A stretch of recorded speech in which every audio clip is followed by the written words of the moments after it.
Nadie. No habrá nadie viajando a la República Dominicana. En veremos, así quedó la próxima reunión gobierno y oposición de Venezuela en República Dominicana. En este momento, los requisitos que se requieren para iniciar un proceso en República Dominicana no están dados. Nosotros no nos vamos a prestar para shows del gobierno. Y lo decimos claramente. Si bien tenemos la mejor disposición, comunidad democrática, a avanzar, nosotros tampoco vamos a hacer las cosas mal. La coalición de partidos opositores envió una comunicación al presidente anfitrión Danilo Medina, argumentando sus razones, entre ellas la falta de un listado de temas a discutir.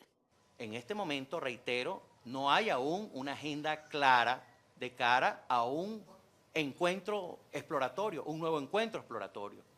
Nosotros, reitero, para comenzar o para reiniciar el proceso exploratorio y terminar en un proceso de negociación, tiene que haber una agenda clara. Horas antes, el presidente de Venezuela, Nicolás Maduro, aseguró que sus representantes sí viajarían para participar en el encuentro. Bienvenidas las conversaciones que están citadas el miércoles 27 en Santo Domingo. Allí estará la delegación de Venezuela, sin falta, disciplinada, puntualmente. Pero la oposición demanda acciones concretas de su contraparte, que dicen no ha honrado sus compromisos.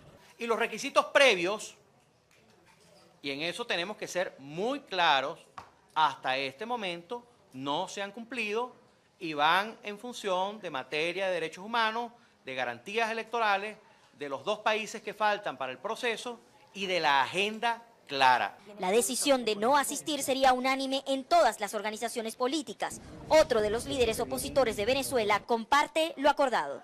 Yo como venezolano, no como servidor público, como político, sino como venezolano, al igual que el resto, los venezolanos no queremos más pérdida de tiempo ni queremos que esto se convierta en otra mamadera de gallo, otra burla al pueblo venezolano. Entre los pendientes para avanzar en una eventual negociación estarían aspectos como la liberación de presos y garantías electorales, entre ellas el proceso de sustitución de candidatos para los próximos comicios. La MUD denunció este martes que la modificación de nombres no es permitida por el Poder Electoral. El sistema de sustituciones no tenía por qué estar cerrado. Cualquier partido, puede ocurrir que un candidato se enferme, puede ocurrir que un candidato por razones X renuncie, y ese es las sustituciones tienen que estar abiertas durante todo el proceso hasta que se cierra ya 10 días antes. Ella decidió cerrar y tú no tienes acceso a la página de sustitución. Esa es una de las cosas más delicadas que está pasando. ¿Para qué lo hizo? Para este bochinche que inventó. Y la reglamentación que se gastó en estas boletas, ¿qué le costaba a ella haber modificado para que esto salga con la verdadera información para el elector? Los opositores están atentos ante posibles inhabilitaciones de sus postulados en las distintas gobernaciones. En Caracas, una de las noticias más importantes para la República Dominicana y la región completa ha sido esto de las conversaciones en nuestro territorio entre la oposición y el oficialismo en Venezuela. Sin embargo, estas conversaciones se han roto y me parece algo así como macondiano después de poner tantas esperanzas. Este es el tema de nuestro fondo en el día de hoy. Como cada miércoles, don Julio Martínez Pozo, siempre que no haya huracán.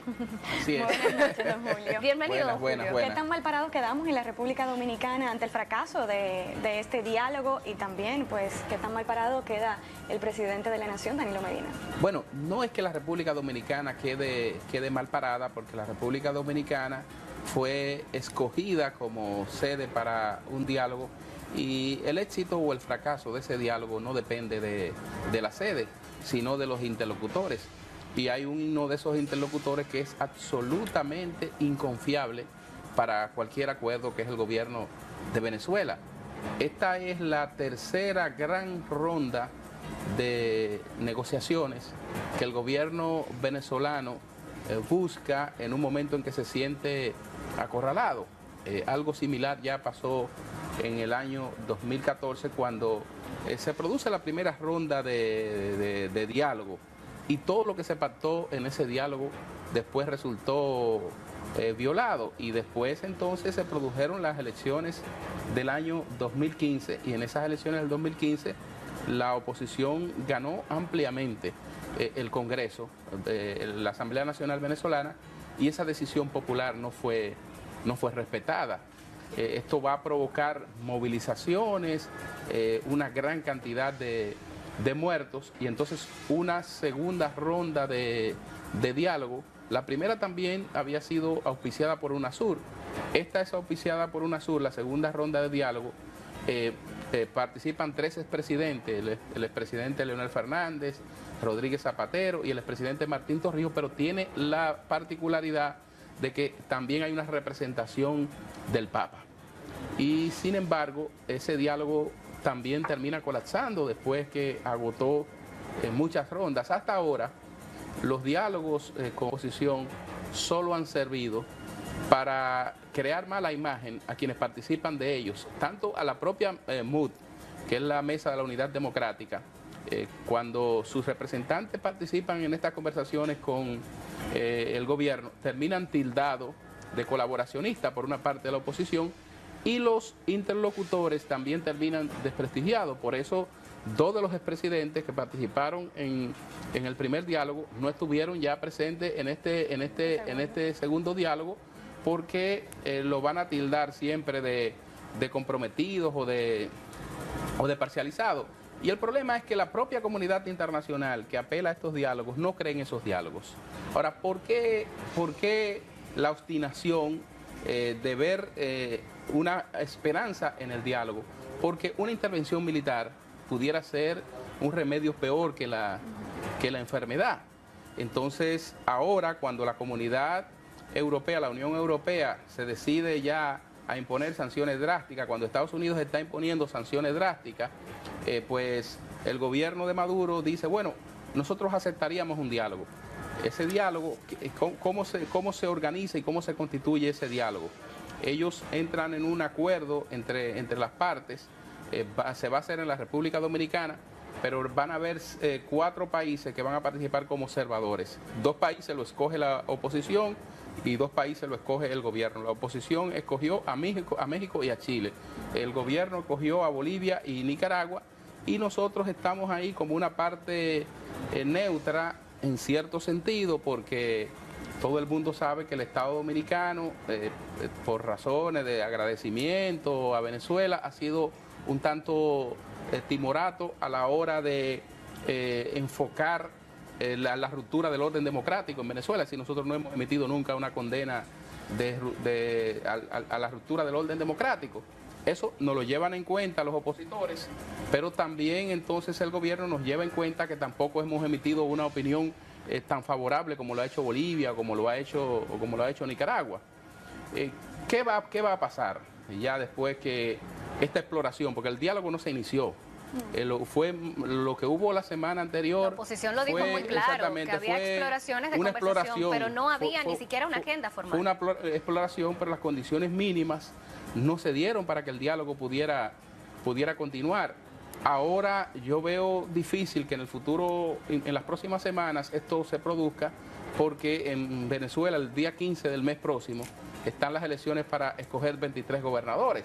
Desde luego que la oposición ahora tiene que focalizarse y concentrarse en esas elecciones, no va a estar perdiendo tiempo en un diálogo que además es una cuestión que eso carece de sentido.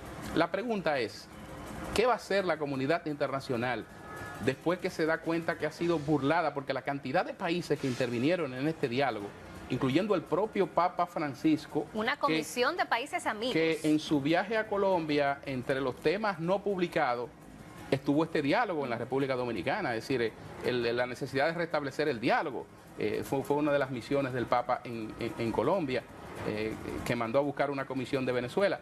Y el propio Departamento de Estado de los Estados Unidos también con alguna intervención en esto. Es decir, aquí en este diálogo estaba comprometida y está comprometida en gran medida la comunidad internacional, y esto una vez más se ha constituido en una tomadura de pelos. El canciller Miguel Vargas Maldonado acaba de decir que pues en una semana se va a retomar el diálogo. ¿Será esto verdad? Lo veo difícil, porque ya en un escenario donde es una semana antes de unas elecciones, no hay ánimo no hay un clima para eso. Ya esto se producirá si la propia comunidad internacional ahora se endurece con las medidas que se están tomando contra Venezuela.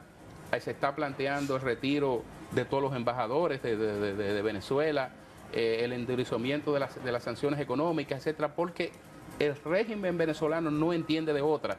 Y sentarse a dialogar con quien no es capaz, después de honrar los acuerdos, es una pérdida de tiempo. Y de dinero y de esfuerzo. Muchísimas gracias, don Julio. Bueno, gracias a ustedes. Hasta el próximo miércoles. Bien.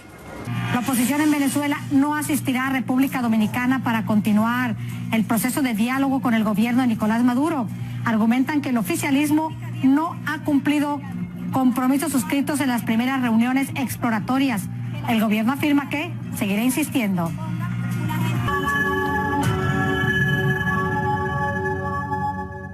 La oposición en Venezuela no asistirá, a República Dominicana para continuar el proceso exploratorio de diálogo con el gobierno de Nicolás Maduro. El martes, Luis Florido, diputado de la Asamblea Nacional y representante de la opositora Mesa de la Unidad Democrática, la MUD, anunció en rueda de prensa la decisión y aseguró que el oficialismo no ha cumplido con los compromisos suscritos en las primeras reuniones exploratorias. Pero según Delcy Rodríguez, presidente de la criticada internacionalmente Asamblea Constituyente, a quien vemos en pantalla, la oposición simplemente obedece órdenes. Ya agregó que el gobierno seguirá insistiendo en el diálogo. Seguimos en Venezuela. Mire, le cuento esta historia.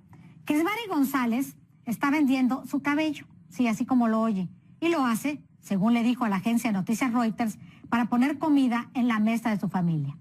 La crisis del país pone a las personas pues a buscar alternativas y a depender en este caso del largo del cabello y que esté en buenas condiciones, porque de tal manera puede costar entre 140,000 y 500,000 bolívares este trozo de pelo, es decir, entre 6 y 21 dólares. Crismari, madre de 4 niños, venderá el suyo y el de su hija de 14 años. Puntualizó que necesitan comida y medicinas y que el cabello pues vuelve a crecer. CNN no ha podido confirmar si la falta de recursos de esta familia obedece efectivamente a la crisis del país. Y los invitamos, como siempre, a visitar nuestro fabuloso con cnnespañol.com. Informaciones minuto a minuto, galerías, análisis, todo al momento además. Y sobre Venezuela, en este caso, usted puede buscar cnnespañol.com/Venezuela. Ahí es la cita. Continuamos. Sacar de circulación los billetes de 100 bolívares. Eso fue hace un año que el gobierno dijo, voy a sacar de circulación los billetes de 100 bolívares y todavía hoy siguen circulando. ¿Y por qué que si los saco, no los saco, que si los saco, no los saco? ¿Por qué este flip-flop? Lo analizamos. Escuchen esto. 11 de diciembre del 2016. Aquí tengo el decreto en la Gaceta Oficial. Todas estas acciones las estoy haciendo, diría, digamos, en la Gaceta, dice, se requieren para tomar medidas urgentes para garantizar y defender la estabilidad económica, evitar su vulnerabilidad y velar, y esto es clave, velar por la estabilidad monetaria y de precio que asegure el bienestar social como lo establece la Constitución de la República Bolivariana de Venezuela. Ustedes escucharon al presidente Maduro. Bueno, ¿qué fue lo que anunciaron en ese 11 de diciembre del 2016? Y me tengo que ir a la historia porque para poder entender la discusión que vamos a tener hay que ir un poco para atrás. ¿Qué anunciaron? Que a partir de 72 horas continuas van a sacar de circulación los billetes de 100 bolívares. Eso fue el 11 de diciembre del 2016. ¿Qué pasó? El 17 de diciembre lo movieron hasta el 2 de enero. Prorrogaron la sacada de los 100, el billete de 100 bolívares. El 29 de diciembre lo movieron para el 20 de enero. O sea, lo prorrogaron nuevamente. El 15 de enero lo prorrogaron hasta el 20 de febrero. El 17 de febrero lo movieron hasta el 20 de marzo. El 17 de marzo lo movieron hasta el 20 de abril del 2017. El 19 de abril lo movieron hasta el 20 de mayo. El 19 de mayo lo mueven hasta el 20 de julio. El 13 de julio lo mueven hasta el 20 de septiembre. Llegamos ahora a 20 de septiembre. Aquí tenemos la Gaceta Oficial del 20 de septiembre, donde dice, vamos a hacer otra prórroga de ese anuncio que ustedes escucharon, que en 72 horas se van a sacar de circulación los billetes de 100 bolívares. Bueno, ahora dicen que lo van a prorrogar hasta el 20 de noviembre. Mi pregunta es, ¿por qué este flip-flop? Vamos con Alejandro Grisanti, socio y director de Ecoanalítica desde Nueva York. Grisanti, es un gusto tenerte en el programa. ¿Sabes que me llama la atención este flip-flop?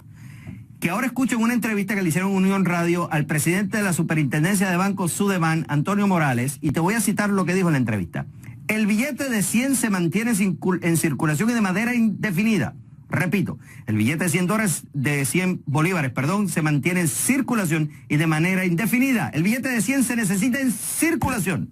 Esto lo está diciendo el presidente de la Superintendencia de Bancos y lo dijo recientemente. Entonces, ¿por qué este flip-flop en el gobierno sobre el famoso billete de 100 bolívares? Mira, Xavier, muy buenas noches. Yo creo que esto te representa, es el caso más claro, la señal más clara del poco conocimiento que tiene el gobierno de Maduro en materia económica. ¿Cómo pasan de unas 72 horas creando una emergencia monetaria en la mitad de las Navidades? En Venezuela se pagan aguinaldos y se pagan prestaciones hacia finales de noviembre. Los venezolanos tienen un poquito en qué más gastar en el mes de diciembre y viene esta medida que asustó a todos los venezolanos, que hizo que todos los venezolanos, le arruinó las Navidades a muchos de los venezolanos en un tema prácticamente sacado del bolsillo, sacado de un sombrero. No han encontrado otra manera, no son capaces, con la inmensa inflación que está viviendo Venezuela, una inflación que está llegando al 1000%, no son capaces de adaptar el cono monetario, no son capaces de adaptar los billetes que están en circulación y se han visto obligados a continuar con el billete de 100. Yo quisiera darle un precio aquí a la comunidad que nos está oyendo, Xavier, que creo que es muy importante. Una lata de refresco en Venezuela está ya cerca de los 3.000 bolívares. Es decir, necesita 30 billetes de 100 para comprar una lata de refresco y todavía ese billete en circulación es una necesidad, puesto que los billetes nuevos del nuevo cono monetario no han llegado. En la misma entrevista estaba escuchando que el presidente de Superintendencia dice que en los últimos 3 meses se ha visto una alta demanda de efectivo. Escuchando a gente en Caracas y en diferentes partes del país, dicen que no hay efectivo suficiente. O sea, hay una demanda considerable de efectivo. Entonces, viendo esta necesidad ahora actual, esa decisión de retirar el billete de 100, que es lógico, ahora se están dando cuenta que no fue la mejor decisión, por eso lo están prorrogando, pero básicamente te estás dando cuenta que hay un serio problema incluso de escasez monetaria. Efectivamente, Xavier, si tú ves en los estándares internacionales, si tú agarras toda la cantidad de monedas y billetes que está en circulación en Venezuela y la divides entre el número de personas, te da que cada persona tiene en promedio o podría tener en promedio solo $3 en monedas y billetes. Si nosotros vemos y comparamos ese número con México, por ejemplo, ese número es más de 150 veces más. Los mexicanos mantienen en promedio cerca de $510 a la conversión, por supuesto, al tipo de cambio en pesos mexicanos. Si nosotros lo vemos con Argentina, son casi $400. El promedio de la región está por encima de los $300. Si nosotros tomamos toda la cantidad de monedas y billetes, tan solo para los venezolanos hay $3 para poder hacer sus transacciones. Entonces, no es que haya escasez no es que hay una gran demanda, es que hay una infinita escasez de medios de pago, una infinita escasez de billetes que ha hecho prácticamente cualquier transacción en Venezuela muy complicada. Ahora, ellos acusan que es fraude, o sea, hay un problema de la guerra económica, muchos de esos billetes están en el exterior y no pueden regresar, que si está la República Checa, que si está Alemania, que si está Brasil, Miami. ¿Cómo te explicas eso? Qué raro que en ninguna otra parte del mundo se roben los billetes. Qué raro que en ninguna otra parte del mundo se dé un contrabando de billetes como supuestamente inventa el gobierno que se está dando. Yo creo que la guerra económica es al final la que ha creado el asesor español de Maduro, el señor Serrano Mansilla en Venezuela. La guerra económica es un modelo económico que se demuestra totalmente fracasado, que ha hecho la contracción más fuerte de cualquier país de América Latina y la inflación más alta en este momento. Quizás en momentos anteriores hubo más inflación, pero realmente la inflación en Venezuela ahorita es récord mundial y desafortunadamente no vemos en el gobierno de Maduro ninguna capacidad para poder disminuir los precios, para poder controlar la inflación. Y entonces me quedan 30 segundos, Grisanti. Cuando tú ves esta narración que hice, que en diciembre del 2011 se da 72 horas y hoy estamos en septiembre, que se está prorrogando para el 20 de noviembre del 2017, ¿qué tú concluirías con estas prórrogas? Mira, claramente se va a seguir prorrogando el billete de 100 y aquí sí estamos en una combinación explosiva de cara de nuevo a diciembre. El gobierno viene recortando importaciones, viene incrementando de manera muy fuerte la masa monetaria y viene prácticamente eliminando los billetes o sin poder crear los billetes